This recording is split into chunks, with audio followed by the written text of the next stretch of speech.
Oh Lord, pull up in that 04, pedal to the metal, says she wanna hit the flow more. To all of you Nate McMillan haters out there, and you know who you are, stop it.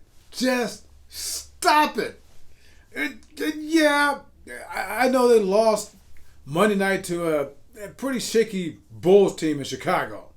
And the game before that, Saturday night here in Atlanta, against the pitiful Charlotte Hornets, they blew it in the last seconds. But prior to that, they won 5 straight.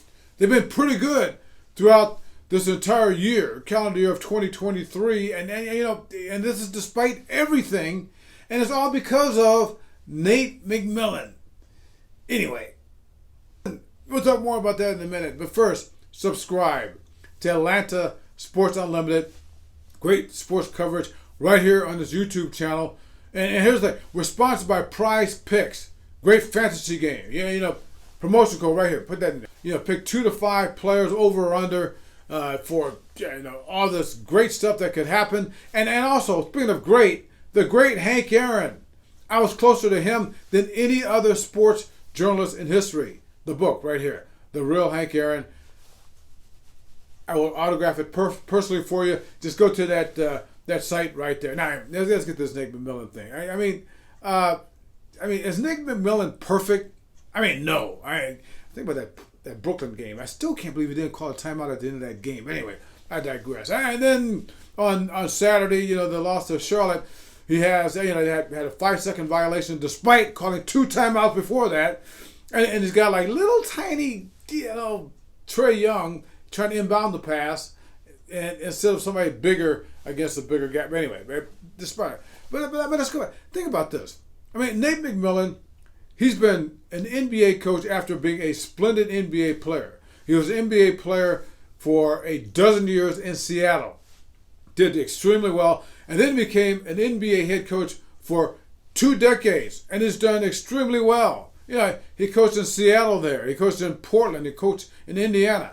His winning percentage, he's won like 53% of his games, despite having teams that are either very young or very troubled or very whatever. I mean, so he did all that. And here in Atlanta, let's not forget, he's the assistant coach here 2 years ago. The Hawks are going nowhere. Looks like they're going to their 5th consecutive time out of the playoffs under Lloyd Pierce. He wasn't there the entire time, but Lloyd Pierce was not the best. So here it is in spring. They whacked Lloyd Pierce, the Hawks, in March.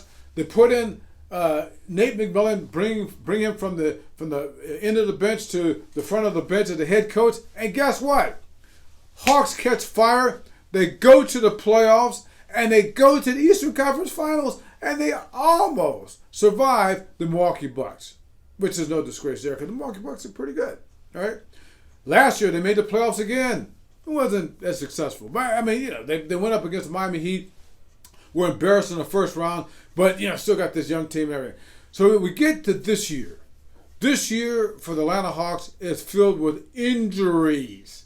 Now coming up to the new year, they were only together, this team, like one time, okay, one game for the entire year. And then he's dealing with Trae Young, very talented, but he's a very temperamental guy to deal with. All right, and so there were some troubles there, but despite all that, despite the injuries, and now that they're healthy, he turned it around. Nate McMillan turned it around. Yeah, and if nothing else, if not Nate McMillan, okay, and remember now, who are you going to get besides him who's available and who is better? Who? Thank you. This is my falsetto, wicked potion with the slow pour. This is my addiction, make me wanna go for more. Pale